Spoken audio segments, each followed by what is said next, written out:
iqiniso silikhulume linjengoba linjalo iqiniso. Number 2, umfowethu uke wakhuluma indaba yokuthi ewenza isibonelo ngoShaka noJesu. uShaka noJesu abafana. Yabo. uJesu futhi akafani noMuhammad. uJesu futhi akafani noMswati. uJesu futhi akafani noShembe. uJesu futhi akafani noma noBhengu owaqale assemblies. akafani nanoma ngabe iliphi isonto likhona. akafani namuntu uJesu. uJesu inkosi eyathi mayibusa ubukhosi bayo abangashiyelwa omunye umuntu. Yabo. eyabusa nje inguna phakade eyobusa nguna phakade. ngakho ke ukuthi manje uzothenga kithi KFC yonke into siyayidayisa la. Sino cold drink ofune ukuzothenga la, sinama chips aphuma nenyama, sinesinkwa, sina yonke into. Kodwa wena ufuna ukuza nezinye izinto zakwezinye indawo uzohlala nazo. So inkinga iqala lapho ukuthi abantu abafuna ukuza kwiChristianity abafuna ukuyeka izinto lezi abakholelwa kuzo. Bafuna ukuyitshata ukuthi siyakholwa kuUNkulunkulu, siyakholwa kuJesu kodwa nethonga sifuna ukuthi sihambe nalo, then akusasebenzi kanjalo. Yilapho ke sithi akekho umuntu okufostile, mawustika ethongweni stika kwithonga lakho. Inkinga iqala uma wena usuzofaka uNkulunkulu, ngoba into yenzayo kusho ukuthi uyamisrepresenta loNkulunkulu thina esizama ukumveza ebantwini. Kungakho uma ngabe ohlangothini lokuthi mina ngisenkolweni yeBhayibheli. Yabo. Ngisenkolweni yeBhayibheli, into engikholelwa kuyo ile eshiwo iBhayibheli. Period. Kwaphela nje. Babukhoza njani? Siyaphila mfowethu njani? Siyaphila but Mcebo ngithini mkhulu? Abanye bathi ugogo, abanye bathi umkhulu. So ukhuliswa nje salukazi kuyikona ukuthi wena umuntu owangifundisa lendlela, ingakho bagcina bengibiza ngogogo yabo. Ne? I know. Siyabonga bakwethu ukuthi nikhona. Singamoshi isikhathi. Mina into yoku-introduceana yangihlula. So yenzelwe ama presenter nani. Babukhoza. Yebo mfowethu. Umzalwane. Yeah. But ongasilo esibajwayele. Labo bothi kuno bishop. Okay. Ne? Ngikhuluma kahle. No, awichaze ngizoyizwa kahle. Okay, womuphi wena umzalwane? Ngomzalwane mina osebandleni likaKristu. And then ke ibandla elimi ngokuya kwezwi. Masikhuluma ke ngobuholi nje ukuthi into indaba bishop. Sinabo abazalwane abangabaholi abangama-elder or abangama-bishop. Kodwa labazalwane esinabo abazalwane abanalezi zinto ezisho iBhayibheli. Mawufuna incwadi ka1 Timothy chapter 3 verse number 1 kuya verse number 5, nencwadi kaTito 1 verse number 5 wehla nayo ebonisa ukuthi ilunga kumele kube umuntu noma kube indoda emfazi munye enomfazi oyi-1 and then nabantwana abakholwayo. Number 2, kubuholi kumele kube indoda, not ukuthi kube umama. Ubuholi kumele kube indoda, not ukuthi kube umama. Angeke nje kube nomholi ebandleni lenu owumama. Ngeke kwenzeka njalo. Aphathe nje ibandla umama nje, ngeke nje. Akwenzeka njalo. Kwenzeka njalo. Saswile iphathi neyokucala. Okay. But Mcebo uyinyanga, isangoma, igedla, angisazi ke ukuyale. Mina ngicela uqale ngiyithule kuqala Okay, alright. Ngoba usiko lwami ngiyacabanga ukuthi ngokwesintu ufuna uqala uzibeke kuqala ukuthi umuntu kanjani yabo. Alright. So mina ngungcobo omkhulu mashiya amahle ufuze fulela unyosi uyiqadi thina safaka umuntu enqini savuka sakwifilanga thina amanye amadoda ebuya ngamahlahla sabuya ngeenkomo. Sengisho mina kunompunyumphunywana abemphethe umafavu njengedangabala intombi zimbuka zihamba namasokazi kuthiwa ithambo lenyoka lihlabela imzonda yahoshi ma. So mina ke mntaka baba ngigedla. Yeah. Strictly herbalist. Herbalist. So umuntu oyigedla umuntu oyiherbalist. Kahle. Ahloli, angiprophethi, angithwasisi. Into engikwazi ukuyenza nje kuphela ukuthi muza nenkinga kumina unenkinga edinga ukuthi ngikulaphe ngayo ngikuneze inkambi ngikulaphe. Hayi bomcebo noma ngabe ama dangers asindaba yakho. So esikhatsini esiningi mntababa uma ubukusisa kahle ngokwesingisi kunabantu aba specialize mhlambe ngesifo senhliziyo ngenhliziyo ngisho njalo abanye ba specialize ngamehlo abanye ba specialize ngokomqondo abanye ba specialize mhlawumbe ama therapist yabo. So ngiyacabanga ukuthi even nasebumnyangeni mntakababa kuyaba khona abantu abanesipho esithize endaweni ethize abanesipho endaweni ethize ukuthi abantu abayijulelanga lento ngokuthi even noma bengena mhlawumbe kwizipho zabo ba check ukuthi kahle kahle idlozi limyisa ngakuphi. So mina ngathi mengikwamukela lokhu ugogo engitshengisa ngangafuna ukuphaphazelela kwezinye indawo ingakho namhlanje ngingasho ukuthi ngidominant ngingasho ukuthi ngidumile ngenxa yokuthi angilengi fake ngiya kwezinye indawo ngiqonda kulento engiyaziyo Le ophiwe yona. yebo mengingayazi ngiyasho ukuthi angiyazi into. Ngifuna ukubamba umfazi wami nje. Umfazi wakho siyambamba iyona specialist sami ke leso into enzothando and iyona into yangidumisa ngoba nginesikhafulo esenza umuntu abuye manje and futhi abantu abaningi mebeyizwa lento bacanga kuyadlala esikhatsini esiningi wonke ama customer ami 80% wabo abantu babo bayabuya and futhi nakhona uyazi amagedla ukuganga. Ngiyamtshela umuntu mengilalela istory sakhe ukuthi ukuthi unezingane lo muntu loyo ushadile wakhipha imali akamdlisi. Yeah. Babu Khoza nenza kanjani ngeziphiwo esontweni nenza kanjani ngeziphiwo niyazi embrace aniyazi veza ukuthi hayi ma profita nje hayi makusukela ungaprofita nje usitshele ukuthi isonto liyapi. Okay. Yeah. Asiqale la. Uma sikhuluma ngokuprofita noma sikhuluma ngeziphiwo nje izinto lezo esizibiza ngokuthi noma iBhayibheli lizibiza ngokuthi iziphiwo zokomoya. And then ke iziphiwo zokomoya izinto ezifaka izinto eziningi ezahlukene. Kungaba ukukhuluma ngezilimi, kungaba ukuhumusha izilimi, kungaba ukuprofeta, kungaba ukuphulukisa abagulayo, kungaba ukwazi ukuhlukanisa omoya. Zonke lezo zinto lezo sibopha ngabhande linye ngokweBhayibheli ukuthi ziziphiwo zomoya. Right ke uma sifika la ekuthenini ke lithini ibandla ngokweBhayibheli kulezi zinto lezi. iBhayibheli likhliye endabeni yezilimi nasendabeni yokuprofeta nasendabeni yokubeka izandla mhlawumbe abantu baphile.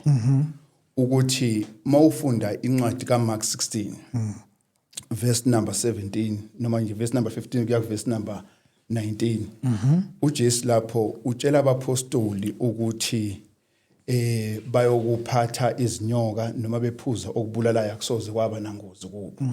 Kanti kuMateyu 10 ebekade baphile lawo mandla lawo. Ngakho ke masibuka ke lezi ziphiwo lezi sizibuka zisuka kuJesu ziza kubapostoli zisuka kubapostoli ziza kubantu ababekwa izandla abapostoli. Ngima ngizokwenzela nje isibonelo uma ubheka eJerusalem uma ufunda incwadi yezenzo 6 sibuka lapho kunesikhalazo sokuthi abazalwane abathile bayancishwa esabelweni sokudla semihla ngemihla. Bathi abapostoli khethana amadoda agcwele umoya esizowamisela lo umsebenzi lowo bayawakhetha bawabeka izandla ukuba amukele lamandla. And then ke enye yalamadoda la uFilipu uStefano. uFilipu mayefika eSamaria kuzenzo 8 simbona enza lezi zinto zokuthi aphulukise abantu. Kodwa uma eSamaria sekuzwakala ukuthi eJerusalem sekuzwakala ukuthi iSamaria lamukele izwi likaNkuluNkulu bathumela uPetro noJohane. Mabefika laphana eSamaria uPetro noJohane bafike ke babeka abantu izandla njengabapostoli. Angithi uyakhumbula ngithe lezi zipho zasuka kuJesu zeza kubapostoli zasuka kubapostoli zeza kulabo ababekwe izandla abapostoli. Labo ababekwe izandla abapostoli bebengasakwazi ukudlulisela phambili ngoba mawuzoqaphela incwadi yezenzo 8 uFilipu uma ngabe ezenzile lezi zinto lezi uSimiyoni owayekade eyisanusi emzini waseSamaria uletha imali kuPetro uthi ngipheni lawo mandla kuze ukuthi iloyo naloyo engibeka izandla kuye amukele lamandla yini ke into elapho mfowethu ithi uSimiyoni ayisanusi wabona umehluko phakathi kaPetro noPhilip because uPhilip wayengasompostoli uPetro wayengumpostoli wabona umehluko phakathi kaPhilip no Petro wabe seya kuPetro ukuthi ngiphe lamandla nansi imali ngiphe lamandla kuze ukuthi mangibeke izandla kumuntu kwenzeke njengoba kwenzeka kuwe uyokhanyisa kusho uyokhanyisa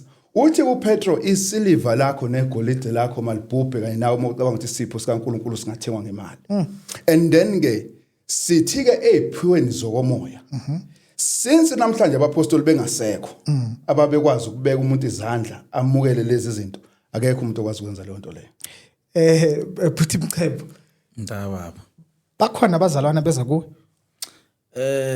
ngiyabalapha nabefundisi Mntababa abafuna ukuthi amabandla agcwale hayibo baningi angeke ngiqamba manga nabazalwane bayafika futhi bona ke uthola ukuthi umuntu sewashayeka kakhulu empilweni bamthakatha bamthathela umuntu ibona ke futhi abagijima kakhulu befuna lamadliso afakwe ekudleni madam so nje ngiyacabanga ukuthi isintu nokukholwa khona la kuhamba kuphinde kuxhumane khona uhlangane khona itsile sibumnyameni noma mhlawumbe ekukhanyeni eze nje yahlale phansi athi mkhulu ibandla lami liyawa ngicela nje ungenzele into nje ezolenza ukuthi mangikhuluma nje emayikhini kuzwakala ngiyabahlanganisela nje ngibenzele ngoba if mobukusisa ama video ami esikhatsini esiningi yaphinde behalela lento ade beyibona kugcwala mengizofaka abantu ebhavini so beyibuza ukuthi ngenza ngani yabo into eziningi ke mina ke Mntababa njengomuntu ophatha umuthi ngizithakathile ukuthi zikwazi ukuba seduze kwami so imali nje ngiyayithakatha ukuthi beseduze kwami ngibone futhi impumelelo mengikhuluma ngokuthakatha umunye umuntu mhlawumbe ngahlala lapha asho ukuthi mhlawumbe ukhuluma ngento errong iqala kwakuthiwa ukuthaka kwangayona into embi yabo so igama laselanda ke la laselikuba ukuthi umuntu menesipho kanje ukuthakatha umukhuluma ngako ukukhuluma ngento embi kanti kusuke ukuthaka inkambi okwazi ukuthi uyihlanganise ekutheni ukwazi ukuthi wenze lento oyifunayo hayi namhlanje ngisho woman of God ukhona ufuna kuyiphawula la mina bengicela umkhulu ngapha akasilungise negama leli obuthakathi because of akathi ubuthakathi mina ubuthakathi ngazi uloye mshanyelo uyibona lento le so and futhi ngizele after khulumile ngendaba yobuthakathi bengicela ukwazi the difference or angazi ukuthi ngibeka ngesilungise right na ekutheni ukuthi umuthi wesintu nomuthi wesilungu le mfundisi ngisholo nakuwene zihluka kuphi noNkulunkulu because of I think ubhuti akasebenza maybe abantu laba beza esontweni kuye bathi bacela ukuthi amabandla akhule basuka bayolanda ini umuthi nomuthi loyo it's a nature of God cause of I think Genesis uNkulunkulu waqala ngama plants zangabe specific ukuthi these are plants ukuthi ayadliwa only but akhona futhi nama plants wokuthi kube njani kupholiswe so bengicela ukwazi ukuthi ihamba kanjani but bengicela igama lobuthakathi akalungisiswa ngoba ngizwa ngithuka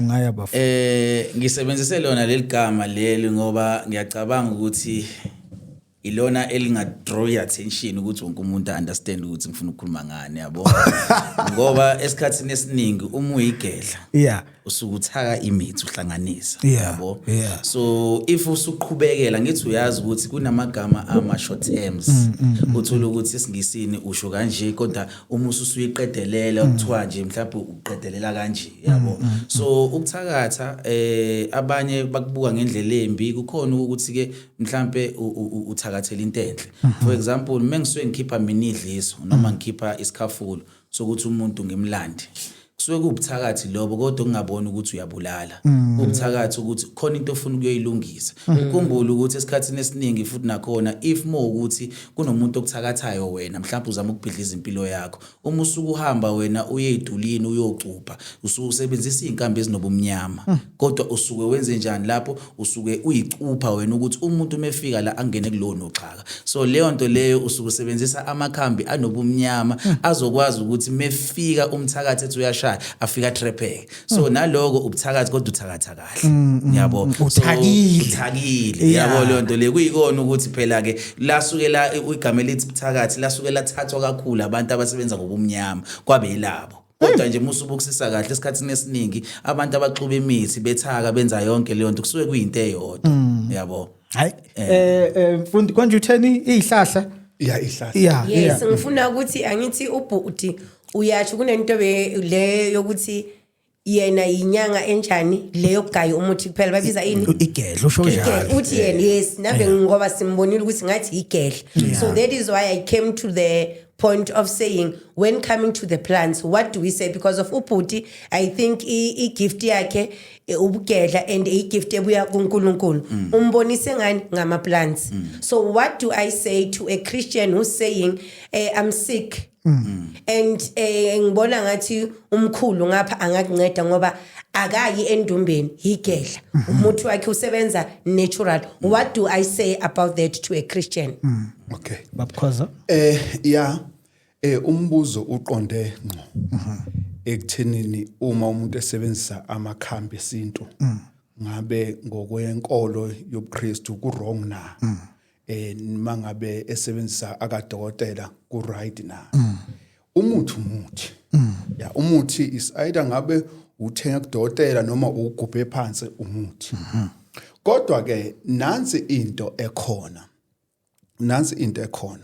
engike ngayilalela nakuye umfowethu ayishilo ukuthi unomuntu athi wamupha le gift le gift kusho ukuthi lo muntu owamupha le gift umuntu onjani umuntu ongasekho iyaqala ke inkinga ngoba lithi iBhayibheli mawufunda incwadi kaGenesis 2 verse number 7 uJehova uNkulunkulu wambumba umuntu ngothuli lomhlabathi wamphefumulela emakhaleni akhe kanjalo umuntu waba umphefumulo ophilayo and then ke incwadi kaGenesis 3 verse 23 ithi uyokudla isithukuthuku sakho uzubuyele emhlabathini njengalokhu wathathwa emhlabathini incwadi kaMshumayeli 12 verse number 9 ithi ke uthuli lubuyele emhlabathini umoya ubuyele kuNkulunkulu owawunikayo ngakho ke asikho ispace somuntu ongasekho ngokwenkolo yobuKristu exhumana nomuntu ophilayo buka incwadi kaLuka 16 verse number 23 kuya ku verse number 25 lapho sibuka umuntu okuthiwa owayebizwa ngokuthiwa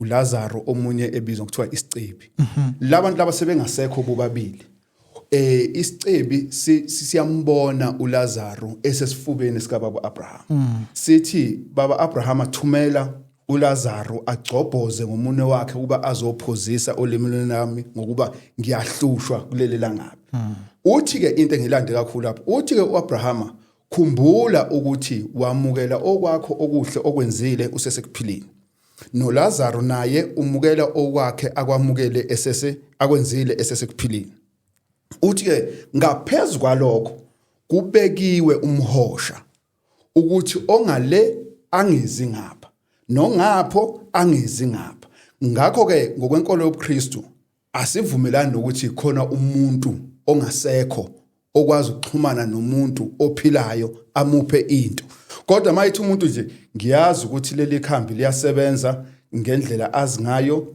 aligubha lenze lokho alenza amnikeze khona is fine kodwa my esethi wazi ngokuthi waboniswa ubani ongasekho isinenkinga ke mayisinjalo manje abantu abanjengo ngobhudi ubhudi Mcebo esontweni lakho niyabamukela ukubamukela ukuthi la ikweze nje azosonta ngalelo langa aphinde futhi abuyele empilweni yakhe othi sibe kanje nake kukhona ukuvakasha okay ngiyavakasha bayavakasha niyabavumela umuntu nje angeze ezovakasha akusiyona osonto esontweni lakho uyakhona ukuyovakasha ukuthi kubo ubhudi Mcebo nje ayovakasha ukuthi ayofuna amakhambi nalapha uyofuna umthandazo no ngivumelana nawe ukuthi uya kubo ukuthi uyofuna amakhambi yes umuntu okholwa njengokusho kombhalo ngeke ayenze into enjalo ngeke ayenze into enjalo ngoba isinento ethi ivela kuyo mara uyakhona ukuvakasha ngapha bekwizandla futhi kukhona esontweni no esontweni asiyibheki izandla okay because uyangizwa ukuthi ngithini ukuthi uyakhona ukuzazonivakashela nimthandazelo athandaze nani oyenze ngendlela le enenza ngayo kodwa angeka futhi akhona umuntu osonta nani aye emigidini or emisebenzini ayodla enzeni anikuvumela umuntu okholwa imibhalo usho njalo angithi woman of God yes so ubaba Khoza uthi ubhuti Mcebo lento ayenza iright but yena uwalana nalokuthi unomuntu maybe like umkhulu wakhe uyo ombonisa the light yes ile uyalana ngayo ileyo engishoyo ukuthi uma ngabe sekunomuntu ongasekho mangithi ongasekho engithi usashona yabo ileyo engalana nayo kodwa makuthiwa nasi isihlahla sila ngaphandle uyasazi lesihlahla lesi ake ngenze example njengoba kade kune covid abantu bebehamba beyokhoga mtreni bebegcoboka mtreni bethi bayafutha yonke lonto leyo because bebenzela i covid or i flu izinto akusiyona inkinga lokho isihlahla esiyimilele le kodwa mawungavuka ekseni uthi mina ugogo ufikile wangitshela ukuthi angihambe ngiye entabeni ngiyokwenza ukuthi nokuthi ngokwenkolo sekuqala inkinga ubaba ukhozi yazi uthini uthi as soon as iapula sili spiritualize akasa understand but my say apula nje hayi go right but ke ubhuti Mcebo phela naye akavukanga ekseni what decide I think naye uzosikhulumela sizwe eyakhe ukuthi naye asho ukuthi mina neapula leli ngafika kuwe botbexiswa uphethwe inyawo la kusebenzela nami neapula lelo ukuze lisebenze kunomuntu ongihlebelayo so nomuntu omhlebelayo uvela njengomkhulu wami or njengogogo wami ku wrong kanjani na ngoba nabantu labo angiye ngehistory yakithi bakhona so ku wrong kanjani namhlanje angikhona ukuphilisa wena botbexisa but ezweni kubonakala ngathi ngiyenza ubuthakathi or ngenza into wrong ngicela usho lapho futhi yeah so ngiyayithanda le topic ngoba itopic ebalekile ndi topic yokwakhana yabo angike ngathanda ukuthi ngigxeke uhambo lwabanye abantu yabo kodwa ngiyangithanda ukuthi ngiphawule mhlawumbe ngiqondise yabo ngoba esikhatsini esiningi if mubukusisa kahle eBhayibhelini mokukhulunywa ngamagama wabantu uJohn oSamson oSamuel oMethuwa nabo bonke labo bonke amadlozi amaJuda esikhatsini esiningi basuke bekhuluma ngabantu asabakhothama ngoba kwakumakhosi lawo asabakhothama kuyikona ukuthi ke ngekhathi ke la kuyingcindezi zabantu abamnyama abelungu bafundisa abantu mnyama ukuthi izinkolo zabo izona ezibalekile so angifuni ukugxila kakhulu ke kodwa lapho ke ngifuna ukuthi ngibuyele ngala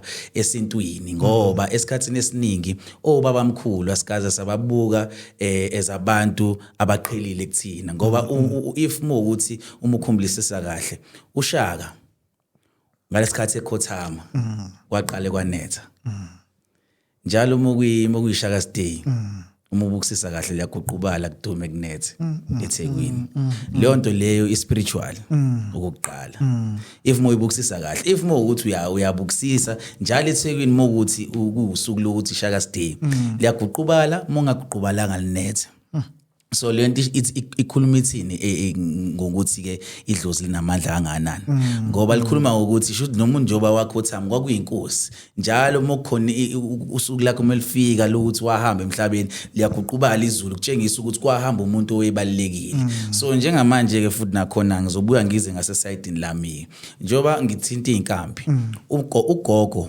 wangifundisa ngeinkambi saphila ugogo wafundiswa umalume wakhe esaphila umalume wakhe kodwa wakhothama umalume ugogo wabe seqhubeka enza yonke into nje umfowethu la adesh ukuthi ke ezinye izinto ziyaqhubekela phambili yabo noma kwenzeka kodwa manje mase sengale umuntu usuye sekuphelile yabo kodwa ngiyacabanga ukuthi lo owafaka ugogo umsebenzi wakho usaqhubeka ngoba ushiya kugogo so naye ugogo njoba wahamba emhlabeni wangishiya nalesipho mina ngisaqhubeza isandla sakhe yabo kodwa ke into eyibuye futhi ibuye ihamba ibuyijike ngoba esikhathini esiningi if umuntu uphatha inkambi nawo ngayiphatha inkambi uyinikeza abantu kodwa kusuke ngalapha inkambi kusuke kulapha lento engaphakathi kuwena efike yatheleleka la kulezi inkambi lezi bese kwakwazi ukuthi kuvuleleke ukuthi umuntu athole usizo yabo ngoba abaningi abantu abayinyanga sisebenzisa mhlawumbe into eyodwa mina nabo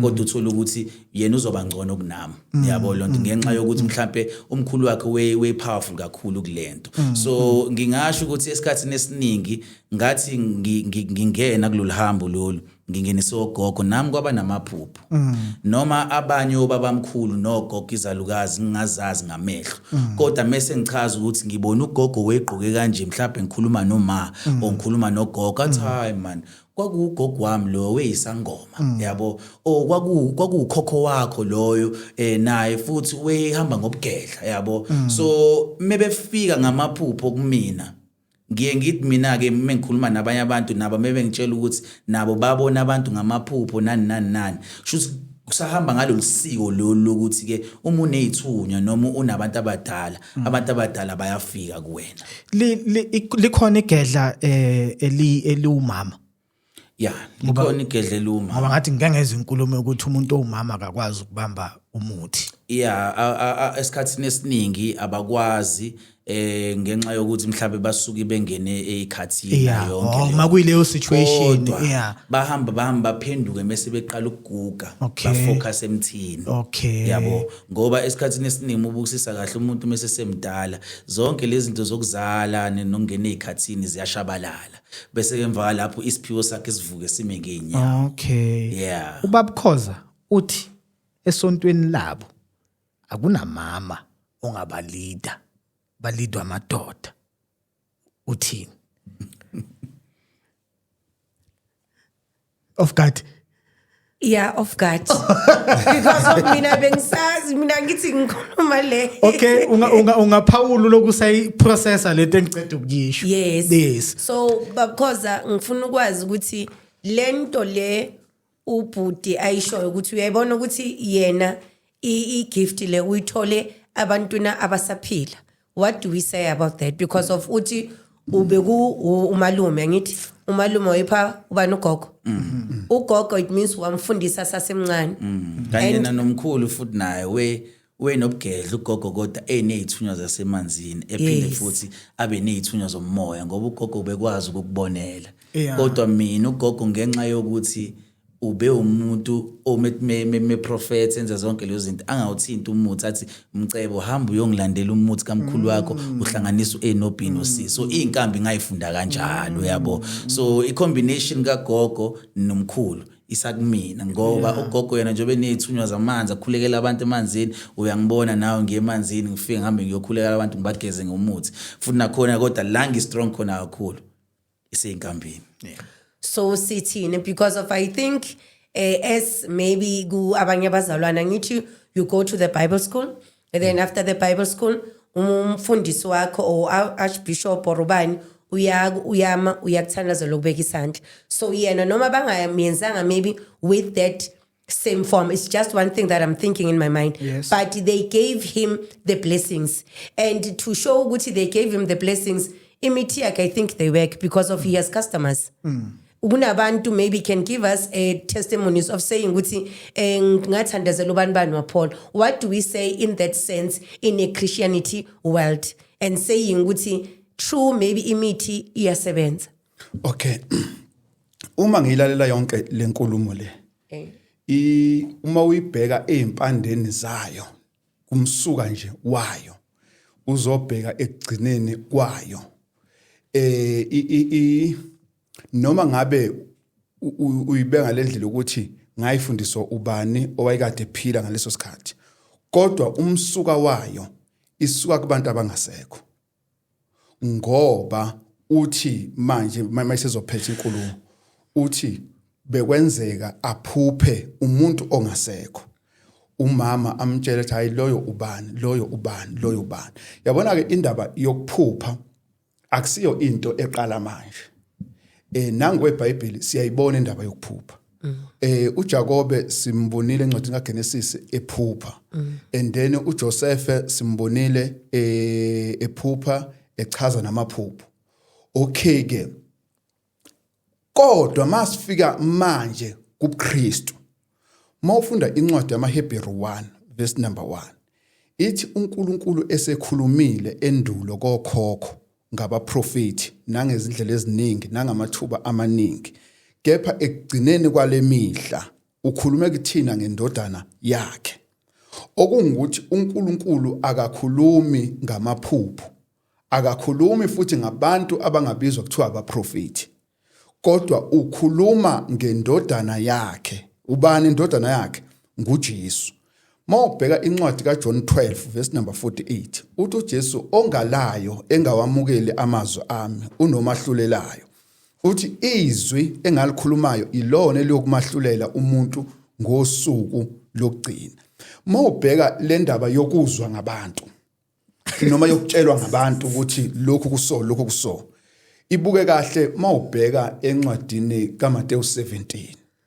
Mawubheka encwadini kaMateyu 17 mozoqala nje ufunda uMateyu 16 verse 13 uJesu lithi iBhayibheli sebefikile emaphandleni aseCaesarea Philippi wababuza abafundi bakhe ukuthi abantu bathi ngubani, basho-ke wathi nithi ngubani, wathi uPetro wena unguKristu indodana kaNkulunkulu ophilayo. Okay ke, makudlula lo nkulumo leyo mawufika kuchapter 17 ithi ke emva kwezinsuku eziyisithupha, emva kwale nkulumo le ekhulunywe kuMateyu 16, emva kwezinsuku eziyisithupha uJesu wakhuphukela entabeni nabafundi bakhe, wathatha uPetro noJohane noJakobe wakhuphukela nabo entabeni. And then ke uma ekhuphukela nabo entabeni lithi iBhayibheli waphenduka esinye isimo, ingubo zakhe zakhanya, ubuso bakhe baba mhlophe njengelanga, kwabonakala kuye kukhuluma bani? uMose noEliya. Ubani uMose? umniki mthetho. Ubani uEliya? umprofeti. Uthi ke uPetro, Nkosi kuhle ukuba silapha uma uthanda, ngizokwakha lapha amadokodo amathathu, elinye kuzobe lakho, elinye kube ngelikaMose, elinye kube ngelikaEliya. Ithi ke inkulumo esakhuluma, bheka ifu elikhanyayo laba sithi beza kwezokala izwi efini lithi lo uyindodana yami ethandekayo engithokozile ngayo, yizwini. Ngakho ke umuntu esimuzwayo namhlanje uJesu. Akekho umuntu okuthiwa umprofeti, akekho umuntu okuthiwa uyini, umuntu esimlalelayo nguJesu ngenkunzi le eyiBhayibheli esizwayo. But Mcebo, wena uthini ngalokho? Ngiyakuzwa lokho akushoyo umfowethu la. Imbhalo yabona ukuthi esikhathini esiningi abantu babe nobuhlakani abakha indaba zeBhayibheli, yabo. Kwakune knowledge ukuthi imeli izinto zibhalwe phansi, yabona zonke lezo zinto. And ukhumbule thina ezindle emnyama sasilusela imbuzi, sinaka imndeni, silwa, senza yonke leyo nto. Ayikho into eyayibhaliwe phansi ngoba imukhumblisisa kahle wonke umuntu uShaka Zulu interpreter ngendlela yakhe, yabo. And ukhumbule ukuthi indawo nendawo beziba nama leader. So uJesu ngiyacabanga ukuthi ube yileader yamaJuda, owakwazi ukuthi ke amaJuda abhale ngomlando wakhona. Ingakho ubona futhi nakhona iculture yamaJuda isecret kangaka, ingakho futhi nakhona uyibona iculture yamaJuda inkulu kangaka umhlaba wonke ngoba bakwazi ukuthi ke bakuhloniphe lokhu kokuthi ke babe ne-leader okumele wonke umuntu ola emhlabeni amhloniphe. So ngiyacabanga ukuthi nathi mhlambe kube sasinalawo mandla lawo sasingakwazi ukuthi ke sikwenze lokho, kodwa amandla ekubeni umuntu omnyama avela ngenxa yokuthi babethi noma bethi bazozama ukusichukuluza samaZulu. AmaZulu akwazi ukuyilwela, agcine sebeba curious amangisi ukuthi athathe umkhonto walendoda le ekuyiyona eyabulala abantu bebephethe ibhamu bahamba nawo ngoba namanje umkhonto kaShaka ule England. And then emva lapho futhi nakhona bathi mebebona ukuthi bayahluleka babuya ngendlela ehlukile ke manje ukuthi babuye bezositshengisa ukuthi bona bazini ngokomqondo, kodwa bebefika la bafike basihlula basinikeza basinikeza kakhulukazi iBhayibheli lokuthi sikwazi ukuthi futhi nakhona sidambise izimpi, yabo. Kodwa ke engizokusho ke mina ukuthi ke ngangisoze ngabe umuntu ongena kakhulu ekutheni mhlambe ngithi kwabantu abasindisiwe, yabo, ngoba ngiyacabanga ukuthi uNkulunkulu uhleli kuyo yonke indawo. Uhleli kuyo yonke indawo, uNkulunkulu unamandla futhi kuyo yonke indawo, ngoba even namanje ungasuthathe nje isikhathi ukhulekele le mic, uyikhulekele nje ukhulume nayo and then emva lapho ke usho ukuthi ufuna ukuthi kuhlala usibanibani la, ungathola ukuthi ekuhambeni kwesikhathi uzofika zohlala la ngenxa yokuthini uNkulunkulu akayena umuntu ohlala kwi-religion, akayena umuntu ohlala kwi-tradition, but umuntu ohlala ngathini bathi ngesingisi the law of universe angithi but uhlala nje emhlabeni ukuwonkana ngoba into ephimisa ngomlomo, into esenhlizweni yakho uwona uNkulunkulu wakho. So if wena umkhuluma usho ukuthi kwenzakaleni, yabo, ngoba njengoba besho eBhayibhelini ukuthi uNkulunkulu wakha umfanekiso wakhe, shuthi wengasho uJesu kuphela, wesho wonke umuntu oyofika landelane kuJesu ukuthi ke umfanekiso kaNkulunkulu uyoba noNkulunkulu ngaphakathi kuyena oyokwazi ukuthi mekhuluma kwenzeka izinto. Njengamanje ngingasho mina ngithi mina ngiyafisa ukuthi ngibe nesikole, yabo, ngenxa yokuthi mhlawumbe ngihlezi ngicabanga leyo nto le igcina isiyenzeka. Kusuke kuyini leyo? Kusuke uNkulunkulu ongaphakathi kuwena enhlizweni yakho okwazile ukuthi ayidale leyo nto. So ngiyacabanga ukuthi amaKristu esikhathini esiningi anokudideka ekutheni wonke umuntu owakwaba yileader usuke eholwe uNkulunkulu ukuthi abe lapha. So njoba wabanikeza uJesu nathi wasinikeza uShaka, waphinde futhi wanikeza abesuthu umshweshwe, waphinde wanikeza amaNigerian inkosi yabo, waphinde wanikeza. So amakhosi ayinobukhosi obabungajwayelekile ongangeke uzungene njengoba ubona namanje eSwatini njengoba kukhona inkosi yakhona akuyena umuntu ongavela usuku umsondele noma kanjani, utshengise kona ukuthi akavelanga waba umuntu kanjani. Njengoba ubona uShembe namanje, uShembe ngeke uzuvela usondele noma kanjani ke, njengoba ubona inkosi ulentuzana noma isizulu ngeke uzusondele noma kanjani ngoba kunogcobo olwabekwa kuyena, lehlela kuyena kokhokho bakhe kozokwazi lazi lafikela kuyena, ngoba kushuthi kahle hle egazini lakhe kwakunogcobo olalibekiwe ukuthi kuyoba nenkosi la, and then ukhosi behlela kanjalo kwaze kwafika la ufika khona. So namanje ke uJesu kwakhulunywa ngaye kwaze kwagcina kuba nabafundisi abathize abakwazi ukuthi baqhubise igama lakhe njoba nathi sikwazi ukuqhubisa igama lesintu sethu. Yeah. Yazi ufuna ukukhuluma? No, ngakhuluma the. Yazi mina what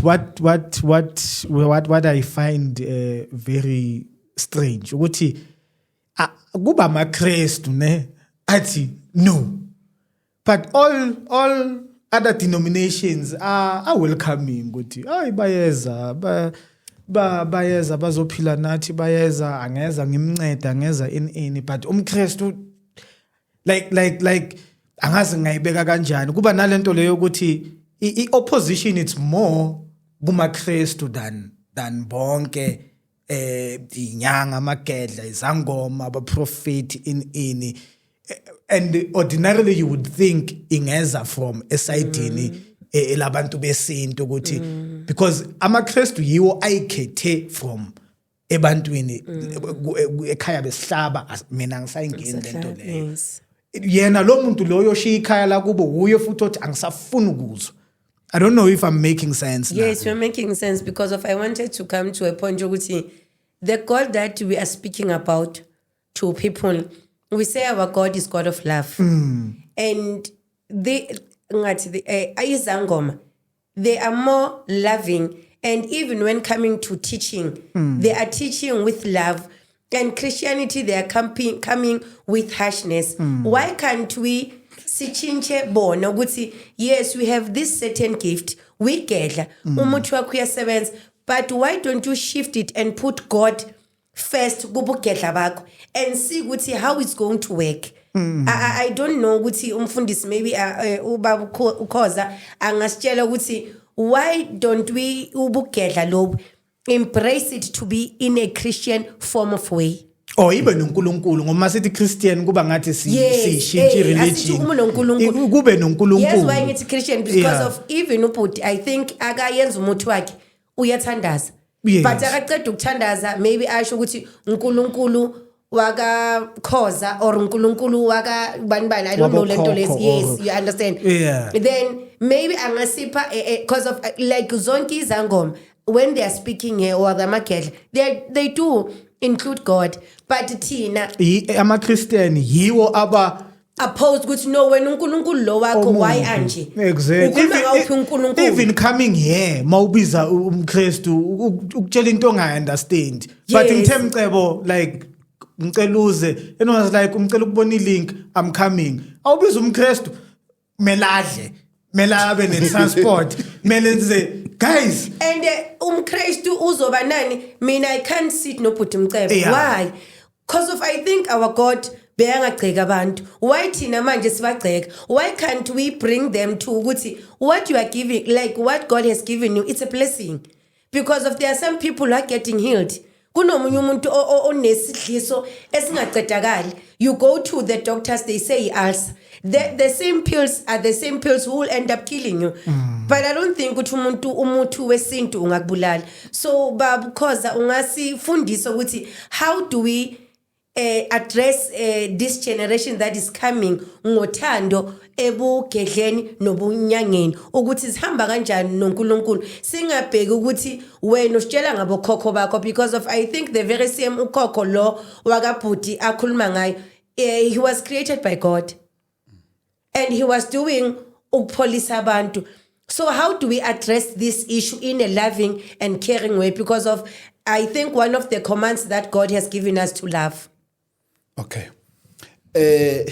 Ukugxeka akusisona isenzo esihle. Yeah. Ukugxeka omunye umuntu noma ukugxeka into umuntu akholelwa kuyo akusisona isenzo esihle. Isenzo esingakho sihle leso. Kodwa nokuba kunjalo. Akuguquli ukuthi iqiniso yiqiniso. Yabo. Iqiniso lohlala liyiqiniso. Uyabona uma ngabe uya kule nkulumo usisa ayishoyo yokuthi why mhlambe singafuna ukuguqula umuntu oso ukuthi ayenze lento kodwa ayenze ngokubheka uNkulunkulu kuphela. Yithi nje sisho njalo. Ngeke yenzeke into enjalo. Ngoba isource yayo ayisukelanga. Isuke ngabantu abangasekho. Once mawusususa impande zayo kufana nokuthi uthi inhlanzi ayiphile ngaphandle kwamanzi. Yabo. And then ke uma usho kanjalo ngeke kuze kwenzeke. Kodwa iqiniso lithi uma ngabe nje umuntu mhlambe entweni ekholelwa kuyo akusili iqiniso ukuthi uyigxeke leyo nto leyo noma uyinikeza amagama amabi kodwa kubalekile ukuthi iqiniso silikhulume linjengoba linjalo iqiniso. Number 2 umfowethu uke wakhuluma indaba yokuthi wenza isibonelo ngoShaka noJesu. uShaka noJesu abafana. Yabo. uJesu futhi akafani noMohammed. uJesu futhi akafani noMswati. uJesu futhi akafani noShembe. uJesu futhi akafani noma noBhengu owaqala Assemblies. akafani nanoma ngabe iliphi isonto elikhona. akafani namuntu uJesu. uJesu inkosi eyathi mayibusa ubukhosi bayo abangashiyelwa omunye umuntu. Yabo. Eyabusa nje inguna phakade eyobusa nguna phakade. Ngakho ke uJesu ke angithi ngixeka bani. Kodwa ngisho ukuthi akafani even nanami ukuthi ngathi mangathiwa nginkosi namhlanje sengathi ngifana naye angifani naye. Hayi Babjele no mphathi wami bengithi angingene nami nje just la ngenze i-comment kuloku ekukhulunywayo la. Into yokuqala engicabanga ukuthi funeka siqonde ukuthi why Christianity buke ngazuthi iyona ephambana nazo zonke lezi inkolo. Kodwa izinkolo ziyavumelana ukuthi iproblem iba yi-one. iChristianity ngingayifanisa nebrand. Iproblem abantu abaningi bafuna ukuzothenga eKFC bathenga inyama. Kodwa umuntu uqala adlule Spar athenga isinkwa. Adlule eShoprite athenga ucold drink. Adlule efish and chips athenga ama chips bese eza nazo zonke lezi zinto azongena eKFC ezothenga inyama bese ehlala phakathi kweKFC ephethe iShoprite iCoca-Cola yaseShoprite ephethe isinkwa saseSpar ephethe ama chips asefish and chips nenyama yaseKFC uhlele eKFC lo muntu. Then is a problem because lo muntu ufuna ukuzothenga eKFC kodwa kunezinto afuna ukungena nazo azohlala nazo eKFC. Ila iqala khona iproblem ukuthi manje uzothenga kithi eKFC yonke into siyayidayisa la. Sino cold drink ofuna ukuzothenga la, sinama chips aphuma nenyama, sinesinkwa sina yonke into. Kodwa wena ufuna ukuza nezinye izinto zakwezinye indawo uzohlala nazo. So inkinga iqala lapho ukuthi abantu abafuna ukuza kwiChristianity abafuni ukuyeka izinto za lezi abakholelwa kuzo. Bafuna ukuyitshata ukuthi siyakholwa kuye uNkulunkulu, siyakholwa kuye uJesu kodwa nethonga sifuna ukuthi sihambe nalo then akusasebenzi kanjalo. Yilapho ke sithi akekho umuntu okufostile mawustika ethongweni stika kwithonga lakho. Inkinga iqala uma wena usuzofaka uNkulunkulu ngoba into yenzayo kusho ukuthi uyamisrepresenta lo nkulunkulu thina esizama ukumveza ebantwini. Kungakho uma ngabe ngisebenzisa ilogo mhlambe ngenza umzekelo ngisebenzisa ilogo yegear shift ngendlela engekho right. Igear shift kufuneka ingivulele icala ngoba indlela engisebenzisa ngayo le logo ngimisrepresent igear shift. So yini yenza ukuthi sibe loud noma kubuke ngazuthi siba loud ngeChristianity because mangabe wenza into yakho yenza into yakho musu ukuqhambukela kweYesu ngoba masokuqhambukela kweYesu uyasimisrepresent uyasikhulumela and akukho njengoba wena usuke usho uNkulunkulu uthi khonzani mina ngedwa uNkulunkulu weBhayibheli lo. Then ufu wena ukhonza omunye uNkulunkulu asinankinga but once waqala wathi ngikhonza uNkulunkulu weBhayibheli plus ithonga sefuna sikhuza cha lo weBhayibheli uthi ngiyimi ngedwa ngimingedwa ngoba uma sizokuvumela ukuthi uthi wena uNkulunkulu weBhayibheli uhambisana nethonga usuyasinyundela thina abantu esikhola kuNkulunkulu ukuthi umyedwa. So yilento esithi akube khona iseparation. Siyacela abantwini abasebenzisa isintu abastike esintwini bengangeni ezwini likaNkulunkulu ngoba nathi njengamaKristu ngeke usibone sesiphethe into zabo sizoyifaka la. Labafundisa baya nje kumphathi abafundisa abayiphaphelayo abangazi nix ngendaba yevangeli. khuluma ngiyayithanda lento eshoyo umntaka baba ngoba amaChristian njalo asiwanakile yazi asiwanakile umntaka baba in a way yokuthi iwona naka thina. Yazi ukuthi ngiye ngathenga imoto kukhona nje ipost engiyibekile lapha ku Instagram I think futhi iyona number 1 ngiphinile lapha. So ngilangishisa khona impepho ngibika imoto ukuthi ke sengithenga imoto ngitshela kwaba okhokho bami yabo ngoba ibona bangineze phela lamandla lawo ukuthi nalo ke ihash la le hash leni esengilithengile ngicela ukuthi ke nilivikele ukuthi singangene ezingozini nayo yonke le angithi ngiyenza okwami nami but yazi ukuthi into ebhlungu ngibona amaChristian egijima eyongena kuma comment section eyoxeka lento engiyenzayo. Hayibo. Kuyiwona futhi nakhona azahlekise ngayo leyo nto leyo yabo ukuthi leyo moto izongena ezingozini. Ngiyibuza ukuthi umuntu okholelwa kuNkulunkulu umfisela kanjani omunye umuntu intembi yabo. Ngiyibuze futhi nakhona ukuthi uyixeka kanjani into yomunye umuntu if mo ukuthi ngempela uyakholwa yabo. Ingakho ke ngicine sengibona ukuthi ke abantu abaningi abathakathayo abeza kumina mina nguphatha umuthi omnyama wokuthi ngiphihlize ngiyise ngiye ngishaya nje inkulumo nomuntu ngibuza ukuthi ke okay njengoba ufuna ukubulala lo muntu kwenzakaleni yabo angichazele kumuntu angichazele ngimbuze futhi nakhona ukuthi uyakholela kwizinto zesintu uyakholela ngoba uyazi umulando umuthi omnyama kanjani athi mina ngiyasonta ngisonta endaweni kanje nakanje kodwa ufunani emthini emnyama waye ungene enyangeni uzofuna imithi emnyama ngikhumbule mengibona la ama post ababhala lapho ukuthi imost yabo inhliziyo zabo azikho pure imost yabo bafihle ngeBhayibheli ukuthi inhliziyo zabo zicwebile kanti azicwebile if mwazi ubukisise ngempela kahle ubona basi-attack-ayo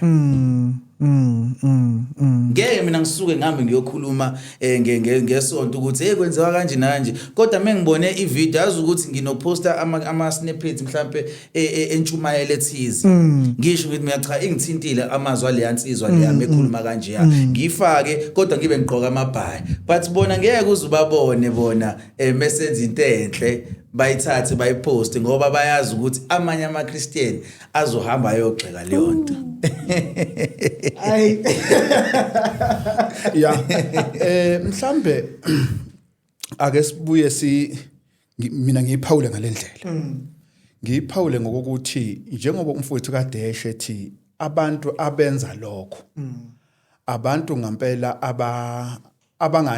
abangayazi indawo yabo yabo ngoba umuntu nomuntu unendawo yakhe mangabe usebenza ngesintu unendawo yakho mangabe usebenza ukholela ngokwenkolo yeBhayibheli unendawo yakho musu ukuhlanganisa izinto uthatha okungaphi ukulethe ngaphi uthatha okungaphi ukulethe ngaphi qonda nje ukuthi umiphi ukuze makungukuthi usenkolweni wrong lo sesintweni uright mayifuna ukukusiza akusize kahle mangabe kungukuthi usesintweni wrong lo okuyinkolo yeBhayibheli uright mayifuna ukukusiza akusize kahle ungatholakali ungapha nangapha yabo into engafunakala le kumele ukuthi umuntu abe sohlangothini olulodwa phakathi kweinhlangothi ezimbili ingakho ke ngithi ke mina ngimi ohlangothini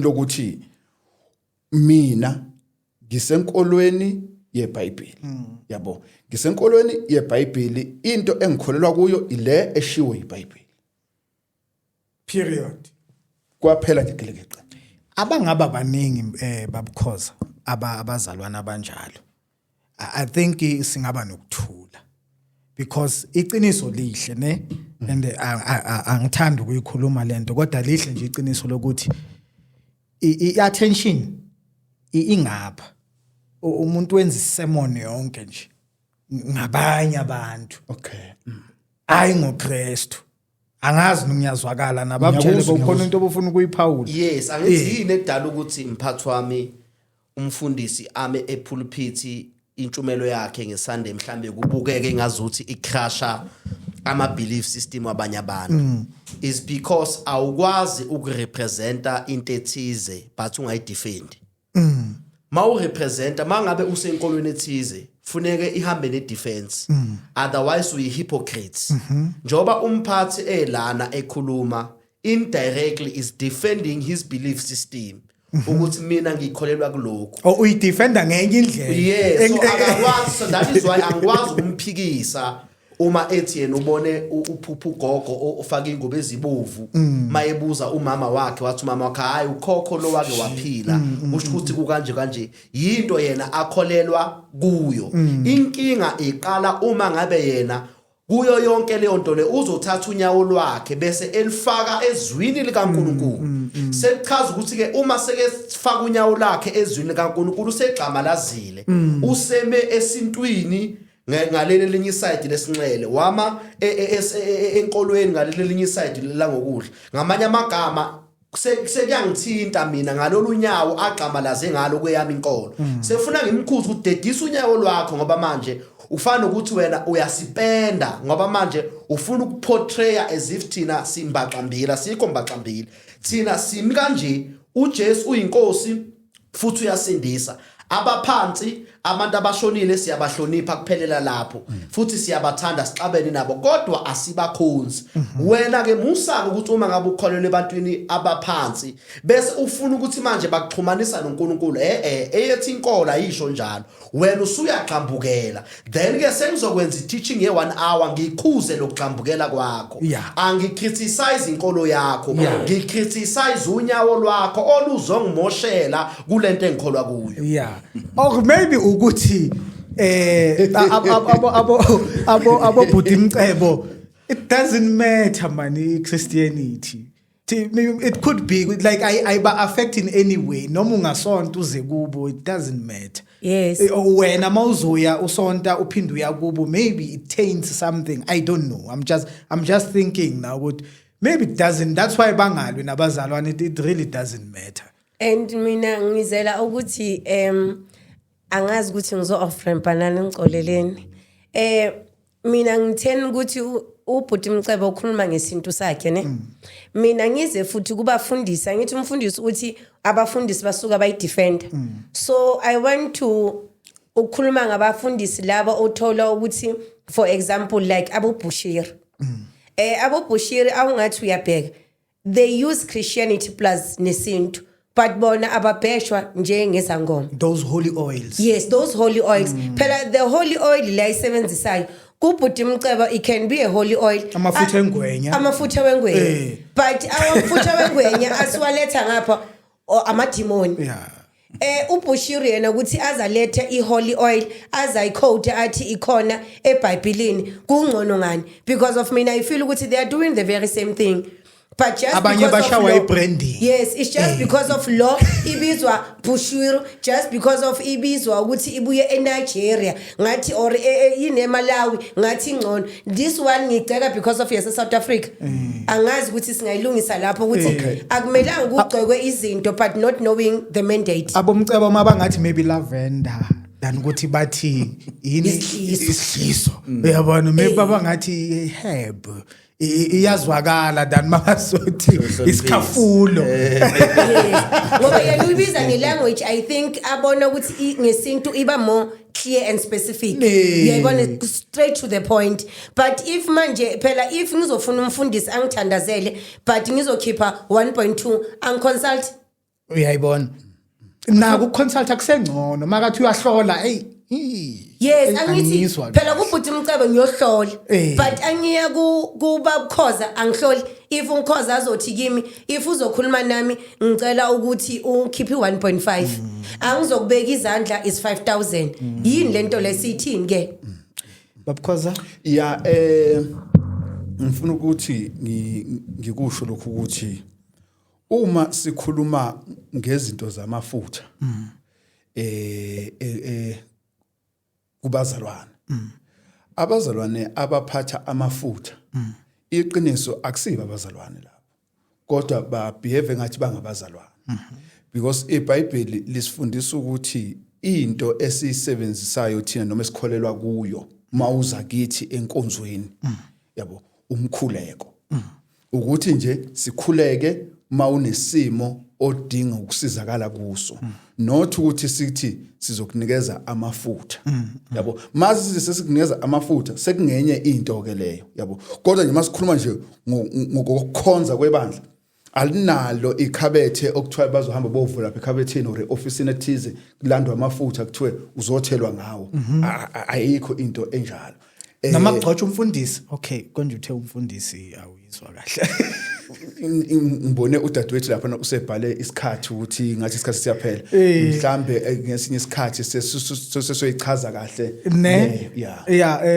babutshele 1 minute siyavala yabona emphathi wami lana ubaba ukhoza uyibeka kahle ukuthi oBushiri abakholwa ngisho mphathi wami ukuthi angeke ngithi ngifake iteki le Nike le original bese wena uzongitshela ngeNike le fake bese ngoba kukhona umuntu ogqoka iNike efake bese uthi Nike yabheda akuhlukaniswe bantwana benkosi uBushiri is a fake brand Yeah. akangeni kwiChristianity Yeah. uBushiri and uyazi na ukuthi indaba yakhe yamafutha samtshela kudala ukuthi ayikho indaba yakho baba yabona so uBushiri nje akayekwe nje eceleni uzenzele into yakhe akekho kwilentuzana kwiChristianity lento leyo ufuneka icace ufuneka ivele. Number 2 njoba ubaba sikeshila ukuthi enkolweni yobuKristu asisebenzisa amafutha umkhuleko kuphela. Kunje kanjalo ke nobhuti njoba esebenza ngesintu akasebenzise naye amafutha akhe engabe wengwenye engaba one alaphe ngendlela alapha ngayo kodwa angangeni endabeni yenkolo. Angikwenzele nje umzekelo kunodokotela inyanga yaseKZN ebizwe ngoDr Khehlelezi. Ufuna ukuba inyanga ngapha ufuna ukuba umfundisi asizukuyivumela leyo nto. Akaqhubeke yena abe inyanga angangeni entweni yokushumayela ngoba mayeseshumayela usemisrepresent yethu inkolo which we are not going to allow that.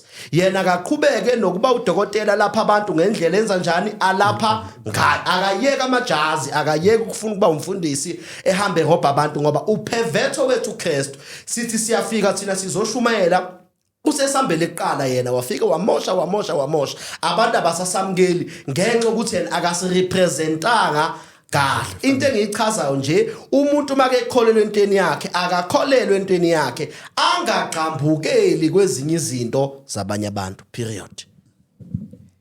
Woman of God. Nami ngithanda kanjalo uyabona ayibeka uyabona the way bayibeka ngakhona but bayibeka ibe fair ukuthi noma ungangena nesonto leli lakho ongena kulo if kusetshenziswa it's akekho uKristu uyabona ngoba we need to make it clear ukuthi what is Christianity. We are tired of people who are mixing into yakaNkulunkulu nani nezinto zabo because of we are tired ukuthi siye emasontweni sinama eats siye emasontweni siyathandazwa siwiswa phansi awazi ukuthi uwisolwa in phansi abacede bathi bakhipha in umoya lo okuwe.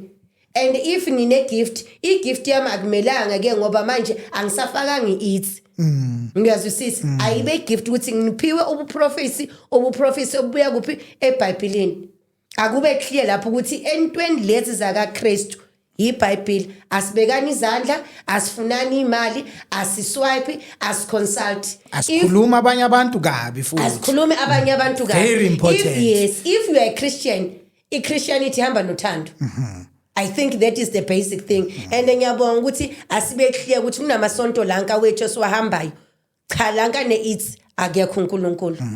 Ngiyabonga lapho mfundisi. Mcebo sivala nje. Hayi mntaka baba ngiyacabanga ukuthi sekukhulunywe konke mfowethu yabo ngeke ngisaphawula kakhulu ngoba senikhulume kakhulu ngamaChristian yabo kule yokugcina. So nje engakusho nje mina ngibonga nje ukuthi ningilethile la ngakwazi nami ukuthi ke ngiphawule inkosi yami ngazisa abantu ukuthi yini engikwaziyo yabo nje ilo nje kuphela ngizokusho manje. Yeah babukhoza hayi siyabonga kakhulu sibonga ithuba nje kini bafowethu lokuthi nizivulele amathuba anje ukuthi sikhulume lokhu esikholelwa ukuthi kusho iBhayibheli. Exactly. Ukuze umbukeli osekhaya mayibukele akwazi ukuthatha uhlangothi angabe phakathi nendawo ukuthi hayi uKhoza ngiyamthanda nomfowethu ngiyamthanda mangabe kungukuthi ufuna ukuhamba noKhoza ngokweBhayibheli is fine mangabe futhi ufuna ukuhamba nomfowethu akahambe naye is fine kodwa azi ukuthi angamix izinto ukuthi ayithule ngapha nangapha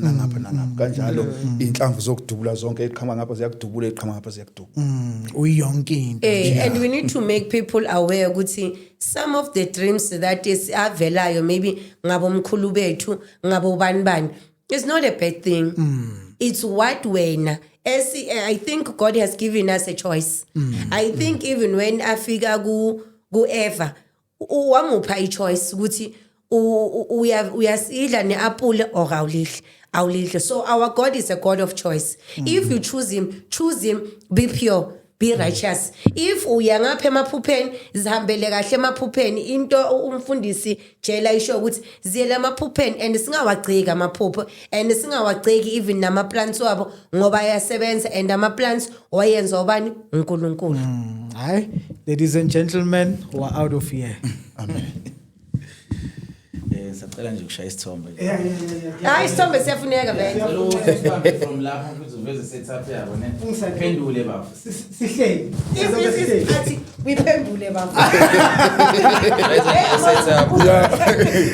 Bese uzoshaya nje close up.